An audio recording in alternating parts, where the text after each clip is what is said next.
Pada titik ini, harapannya Anda sudah punya pengetahuan yang baik tentang apa itu Big Data dan pentingnya Big Data. Kita akan mulai memasuki tahapan bagaimana memanajemen Big Data.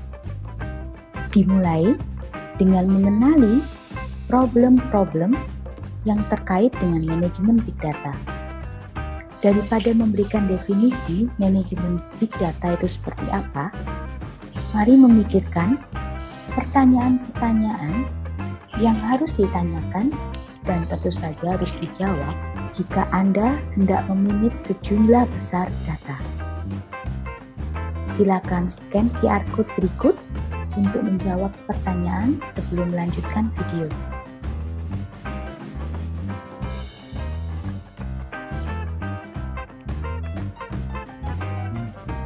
Tentu saja bakal banyak banget pertanyaan yang akan muncul. Namun beberapa yang penting adalah bagaimana kita memperoleh data, bagaimana kita menyimpannya, bagaimana kita bekerja dengannya, dan bagaimana kita mengamankannya. Kita akan bahas satu persatu. Yang pertama adalah data ingestion.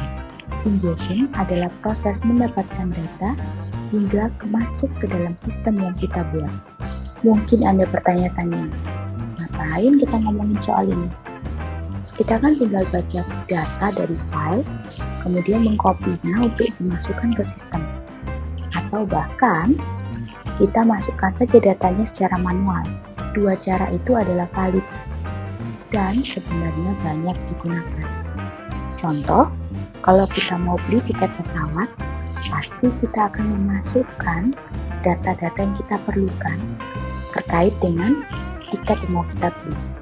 Namun, kalau kita ingin membuat sistem yang sangat besar, kita pasti ingin bahwa data yang masuk dapat dilakukan secara otomatis.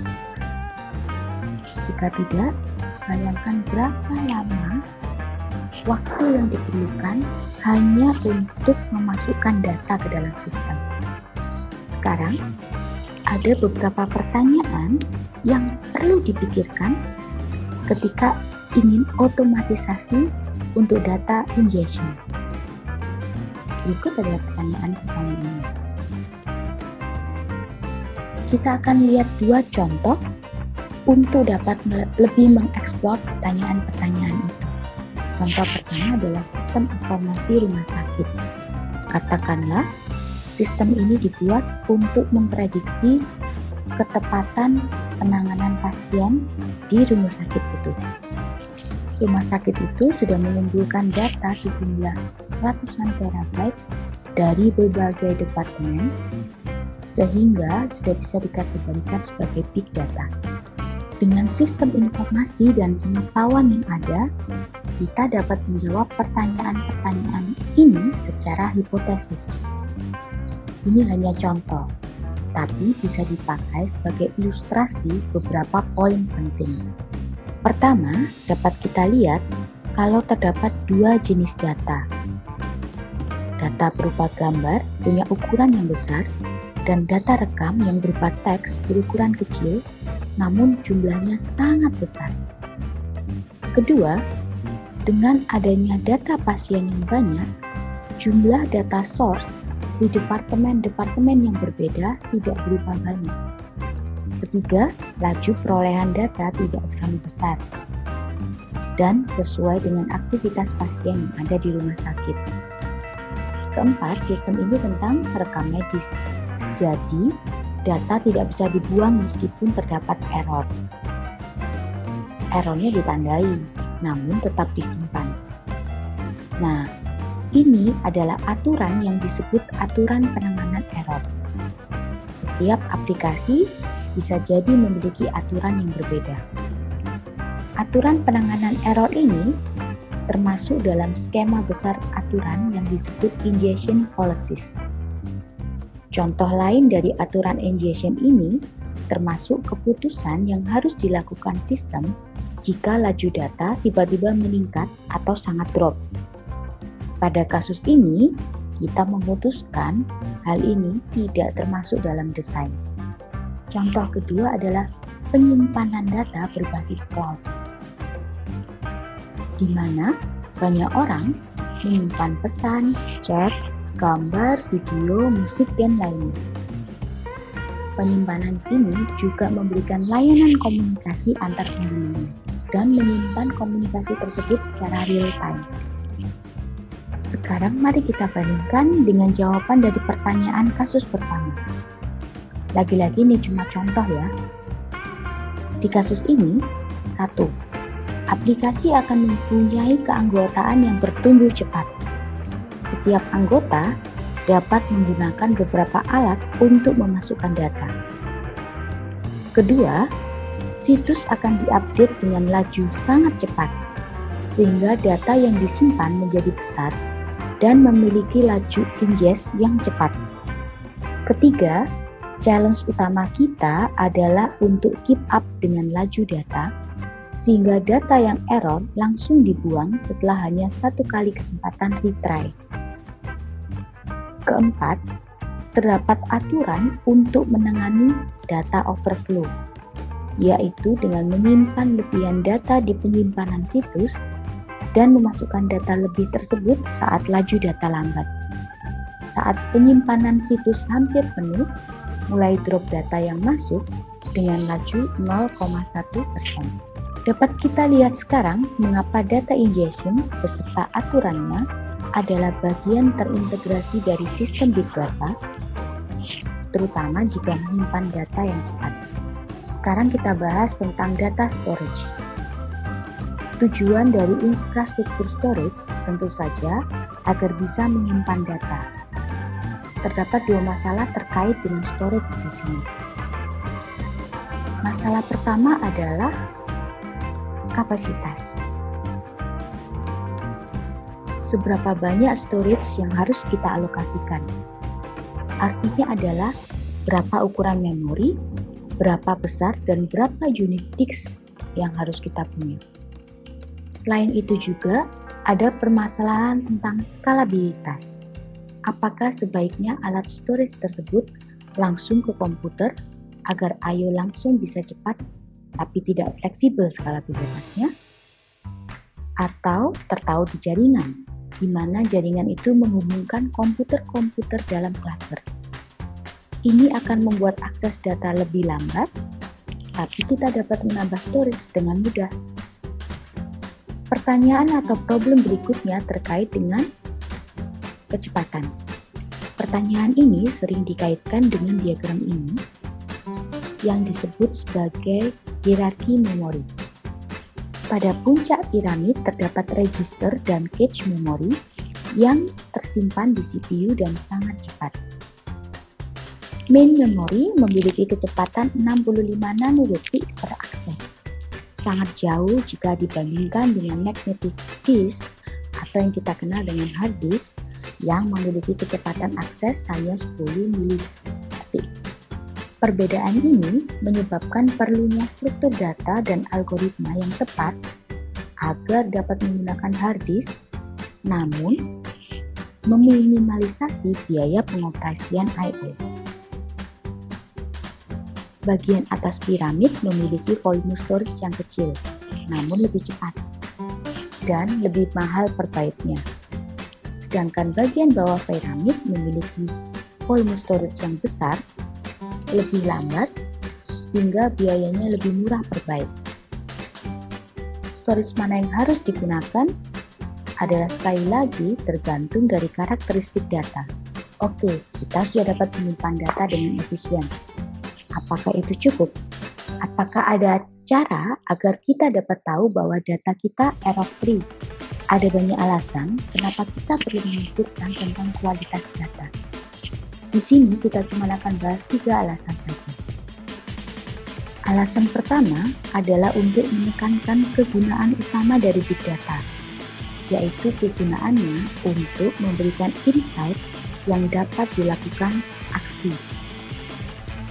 Kualitas data yang rendah menyebabkan analisis yang rendah hingga membuat keputusan yang salah. Alasan kedua terkait dengan data di industri terregulasi seperti percobaan klinis atau perusahaan farmasi, atau data keuangan seperti di bank. Error pada data di industri ini dapat menyebabkan komplikasi secara hukum loh.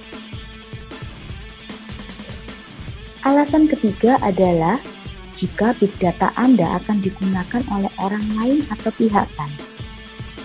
Sangat penting untuk mempunyai data yang berkualitas untuk mendapat kepercayaan dari pengguna. Manajemen kualitas data harus memasukkan workflow yang terdefinisi dengan baik untuk memperbaiki data berkualitas rendah agar menjadi lebih berkualitas. Aspek signifikansi dari mengelola data adalah mendokumentasikan, mendefinisikan, mengimplementasikan, dan menguji sebuah set operasi yang dibutuhkan untuk aplikasi tertentu. Beberapa operasi dapat bersifat mandiri terhadap data, dan beberapa lainnya membutuhkan pengetahuan tentang sifat dari data.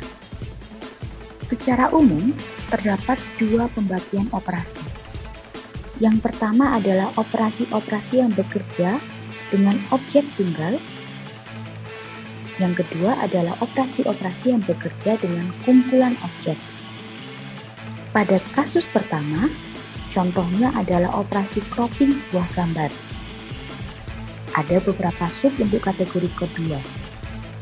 Kita akan jelaskan singkat 3 sub kategori yang paling umum, yaitu memilih sebagian dari koleksi.